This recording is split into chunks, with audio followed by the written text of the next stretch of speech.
Your July memo says you uncovered more than 300 gigabytes of data and physical evidence, but that you had decided no further disclosure would be appropriate or warranted. That is a quote.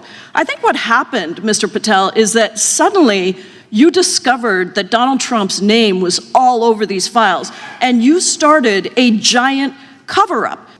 Today, in response to Mr. Massey's question, you appear to say that the survivors were not credible. These are survivors. That's not at all what I said. Okay, great. I'm going to ask you this in a second, but let me tell you about the survivors, and let's bring them up here into the room. These are women who came to the Hill and testified that they were groomed and raped at the age of 14 and 16 years old, and they called to meet with the president and to meet with the FBI and to have people investigate their claims. Some of them have never testified before. If you are so interested in getting the public to submit any information, why have you not met with them? You said you haven't met with them. Have you met with them? I'll give you one more chance.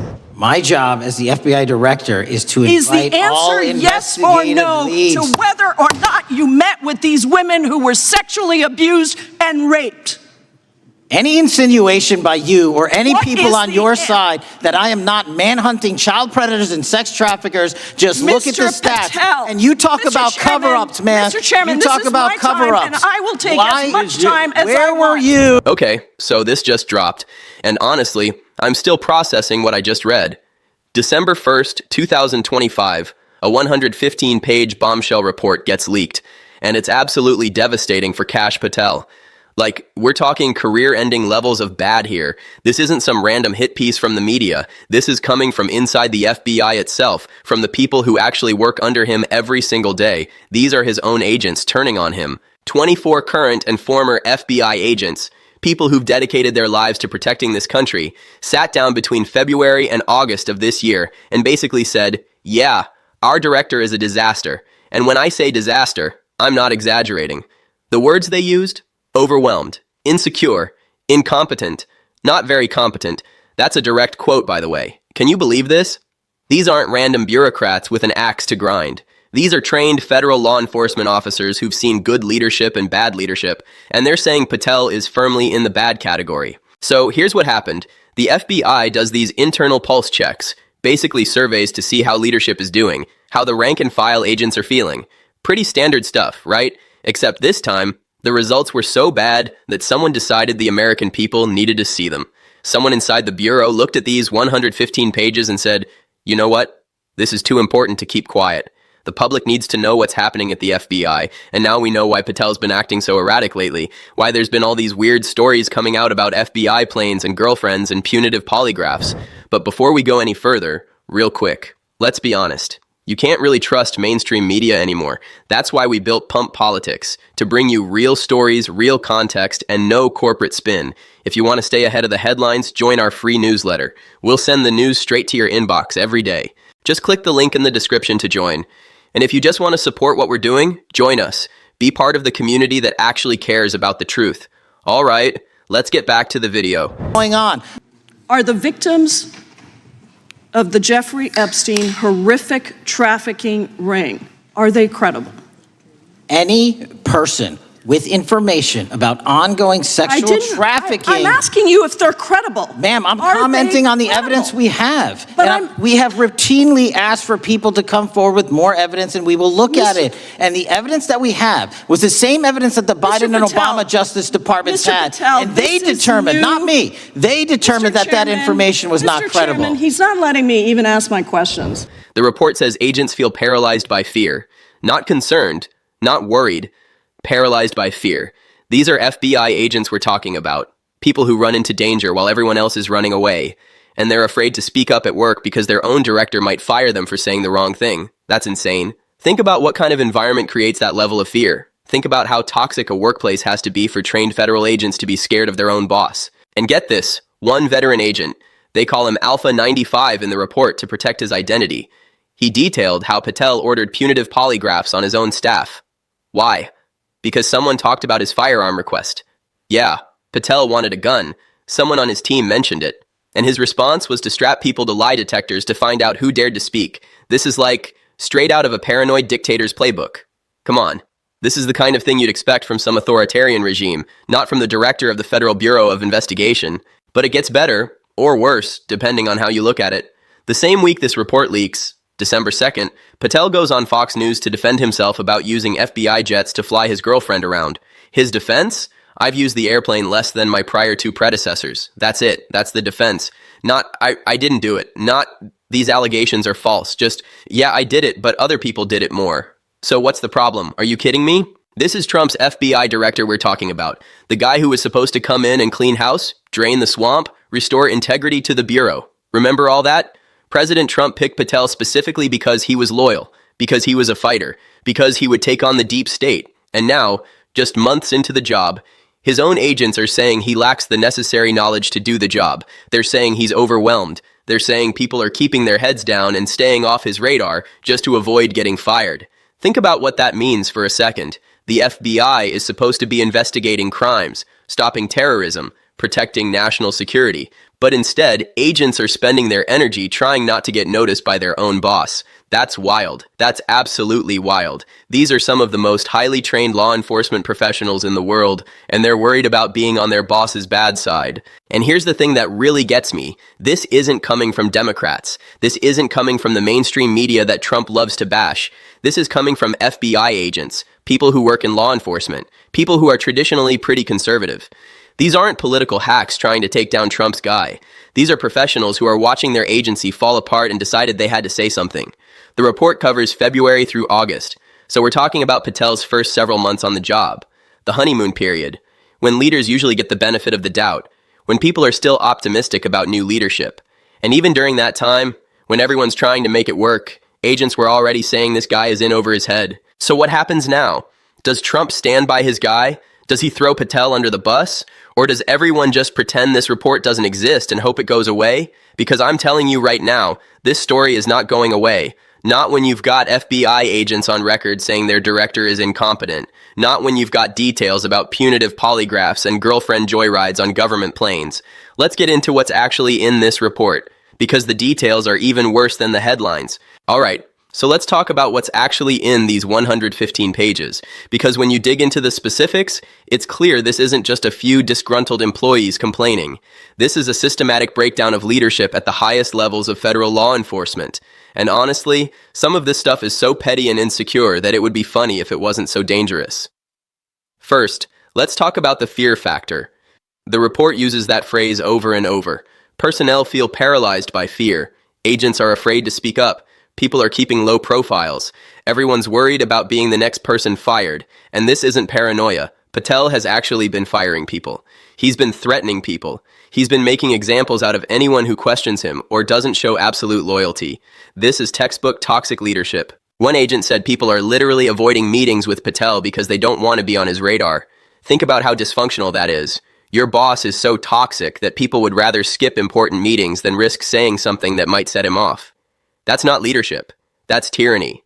Can you imagine being so scared of your boss that you avoid doing your job just to stay away from him? That's the environment Patel has created. The polygraph story is particularly crazy. So apparently, Patel wanted a firearm for some reason. Normal enough, right? FBI director wants a gun. Makes sense. Except someone on his staff talked about it. We don't even know what they said. Could have been completely innocent. Could have just been coordinating the request. Doesn't matter. Patel's response was to order polygraphs for his staff to find out who leaked. And these weren't normal polygraphs. The agents described them as punitive, meaning the purpose wasn't to gather information, it was to punish people, to send a message that if you talk about anything involving the director, you're going to pay for it. Alpha 95, the veteran agent who detailed this, said it created a chilling effect throughout headquarters. People stopped communicating. People stopped collaborating. Everyone became paranoid about what they said and who they said it to. And again, this is the FBI we're talking about, an agency that depends on information sharing, on collaboration, on agents trusting each other. Patel destroyed all of that in a few months. Then there's the competence issue. Multiple agents said Patel lacks the necessary knowledge to run the bureau. One said he's not very competent. Another said he's overwhelmed. These aren't personal attacks. These are professional assessments from people watching him try to do a job he's not qualified for. And look, Patel's background is in national security and intelligence, but running the FBI is a massive management job. You're overseeing tens of thousands of employees, managing a budget in the billions, coordinating with every law enforcement agency in the country. And apparently, Patel can't handle it. Agents describe him as constantly flustered, making impulsive decisions, obsessing over media coverage and social media posts instead of actual FBI work. That social media thing is huge, by the way. The report says Patel is fixated on what people are saying about him online, spending time monitoring Twitter and news sites instead of leading the bureau. Can you imagine? The FBI director sitting at his desk scrolling through tweets about himself while agents are trying to solve murders and stop terrorist attacks. But here's where it gets really juicy. The personal stuff. So in addition to the leadership failures and the toxic culture, we've also got Patel using FBI resources for personal use. The girlfriend flights are the big one. Patel has been using FBI jets to fly around with his girlfriend, Alexa DeBoos. We don't know exactly how many times, we don't know where they went, but we know it happened because Patel admitted it on Fox News. His defense, and I cannot stress this enough, was that he did it less than his predecessors. Not that it was official business, not that she was there in some professional capacity, just, yeah, I did it, but other guys did it more so. What's the problem? That's not how government ethics work. Come on, every American who's ever paid taxes should be outraged about this, and apparently this is part of a pattern. There are reports of Patel making unusual requests, demanding special treatment, wanting perks and privileges that previous directors didn't ask for. One story that came out says he demanded a female agent's jacket because he liked it. Just saw an agent wearing a jacket, decided he wanted it, and demanded she give it to him. I mean, what? How insecure do you have to be to take a jacket off one of your employees because you think it looks cool? The report also mentions SWAT deployments, though the details on that are less clear. Apparently, Patel has been making weird decisions about when and how to deploy SWAT teams, possibly for political reasons, possibly just because he doesn't understand proper protocols. Either way, agents are concerned that tactical decisions are being made for the wrong reasons. And then there's the Shein connection, which is just bizarre. Apparently there's some kind of deal or relationship between Patel and Shein, the Chinese fast fashion company.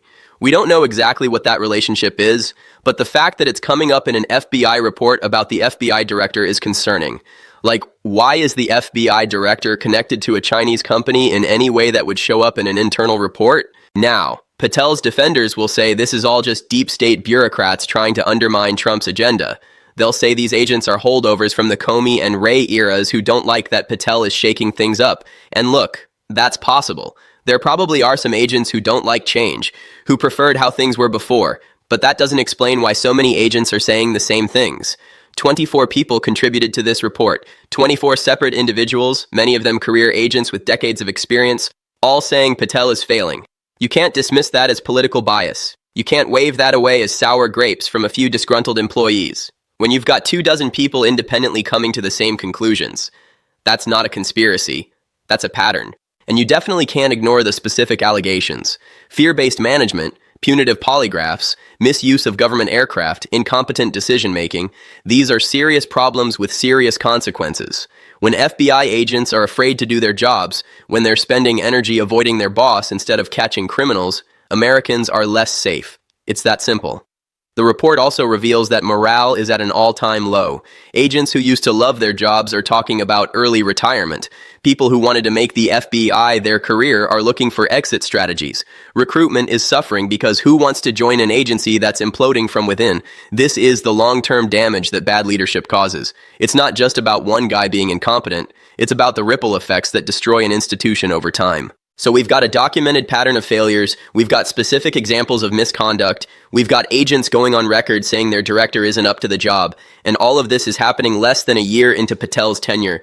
Usually it takes years for these kinds of problems to build up, but Patel managed to crater morale and destroy trust in just a few months. That's almost impressive in how badly he's failed. Now let's talk about what this means, because the implications go way beyond just one failed FBI director. Here's why this matters, and why this story is actually bigger than just Kash Patel being bad at his job. This goes to the heart of how President Trump picks people, how loyalty gets prioritized over competence, and what happens when you put political operatives in charge of critical institutions. Trump picked Patel specifically because he was loyal, not because he was the most qualified, not because he had the best resume, but because during the first term, Patel proved he would do whatever Trump wanted. He pushed the Russia investigation conspiracy theories. He backed Trump's claims about the deep state. He showed he was willing to be a fighter, a disruptor, someone who wouldn't be constrained by norms or traditions. And that made sense from Trump's perspective, right? After getting burned by FBI directors who turned on him, after watching his own appointees refuse to do what he wanted, Trump wanted someone he could trust, someone who would be loyal first and foremost. So he picked Patel. From Trump's point of view, that loyalty was the most important qualification. But here's the problem. Loyalty doesn't run an agency. Loyalty doesn't make good decisions. Loyalty doesn't inspire confidence in your workforce or earn respect from your employees. And what we're seeing now is what happens when you prioritize loyalty over everything else. You get incompetence. You get chaos. You get scared employees and dysfunctional operations. This is playing out across multiple agencies, by the way. We've seen similar dynamics at the FTC, at the Federal Reserve, at other independent agencies where Trump has tried to install loyalists. The courts have had to step in multiple times to block firings and protect agency independence. There's a broader pattern here of Trump trying to turn independent agencies into extensions of the White House. The FBI is supposed to be independent, not politically independent. Obviously, the director serves at the pleasure of the president, but operationally independent. Agents are supposed to follow the evidence wherever it leads, even if it's politically inconvenient. They're supposed to make decisions based on law and facts, not based on what the president wants. But when you've got a director who got his job purely because of loyalty, who knows he's there to serve Trump's agenda, that independence goes away. And when you combine that with incompetence, with a director who doesn't know how to actually run the bureau, you get the toxic disaster we're seeing now. Now, what happens next? That's the big question. Does Trump fire Patel? Does he stand by him? Because this is a real test of how Trump handles failure from his loyalists. On one hand, admitting Patel was a bad pick makes Trump look bad. It validates all the criticism about prioritizing loyalty over competence. It gives ammunition to Trump's critics who say he's destroying institutions. But on the other hand, keeping Patel might be worse. The story isn't going away. More leaks are probably coming. FBI agents are clearly willing to speak out now, and once that door opens, it's hard to close. If Trump keeps Patel in place, we're going to see story after story about FBI dysfunction, about failed investigations, about low morale and mass resignations. Senate Republicans are in a tough spot too. They confirmed Patel despite concerns, despite warnings that he wasn't qualified. Some of them had doubts, but voted yes anyway because Trump wanted it. Now they're looking at this report and realizing, yeah, maybe we should have paid attention to those red flags. Are they going to speak up now? Are they going to demand accountability? Or are they going to stay quiet and hope nobody asks them about it? The timing is also interesting. This report leaked right as we're heading into the heart of Trump's second-term agenda. There are big investigations happening, important priorities that need FBI resources and attention. But instead of focusing on that, everyone's talking about what a disaster the FBI director is. That's a distraction Trump doesn't need. And here's something people aren't talking about enough. What does this do to FBI operations? Like, forget the politics for a second. When you've got agents paralyzed by fear, when you've got low morale and high turnover, when you've got a director who's overwhelmed and making bad decisions, crimes don't get solved. Terrorists don't get caught. Investigations fall apart. Real people get hurt because the FBI isn't functioning properly. This isn't abstract. This has real-world consequences. And the longer Patel stays in charge, the worse those consequences get. Every day he remains FBI director is another day the Bureau operates below capacity. Another day criminals exploit the dysfunction. Another day national security threats go unaddressed because agents are too busy dealing with internal chaos. There's also a bigger question about vetting and accountability. How did Patel get through the confirmation process if he was this unqualified? How did nobody catch these warning signs? Or did people catch them and ignore them? The Senate's job is to advise and consent on presidential appointments, but what does that mean if they're just rubber stamping whoever Trump wants, regardless of qualifications? This report should trigger serious oversight. Congressional hearings, inspector general investigations, independent reviews of FBI operations. We need to know exactly how bad things have gotten and what needs to be fixed. But will that happen? Or will Republicans circle the wagons and Democrats grandstand without actually accomplishing anything? And let's talk about the long-term damage to the FBI as an institution. Trust is hard to build and easy to destroy. When Americans see reports like this, when they learn that FBI agents are afraid of their own director, when they hear about girlfriend joyrides and punitive polygraphs, they lose faith in the institution. And once that faith is gone, it's incredibly hard to get back. The FBI has already been through so much in recent years. The Russia investigation, the Clinton email controversy, the concerns about political bias, the January 6th investigations. It's been constantly under fire from both sides. And just when it seemed like things might stabilize, along comes Kash Patel to make everything worse. Future directors, whether in this administration or the next one, are going to spend years trying to rebuild morale, restore trust, and fix the damage Patel is causing right now. That's the legacy he's creating. Not as a reformer, not as a corruption fighter, but as the guy who broke the FBI because he was in over his head. So, here's where we are. A devastating 115-page report exposing FBI leadership as incompetent and creating a culture of fear. A director who admits to using government planes for personal trips and defends it by saying others did it more. Agents who are afraid to speak up or do their jobs properly. And a president who has to decide whether to cut his losses or double down on a failed appointment. This is going to be a huge story in the coming weeks, especially if more leaks come out or if Republicans in Congress decide they can't ignore this anymore. The question isn't whether this is bad for Patel. Obviously it is. The question is, how bad does it get, and does Trump go down with him? Stay tuned, because something tells me we're just getting started with this one. The walls are closing in on Kash Patel, and it's only a matter of time before something breaks.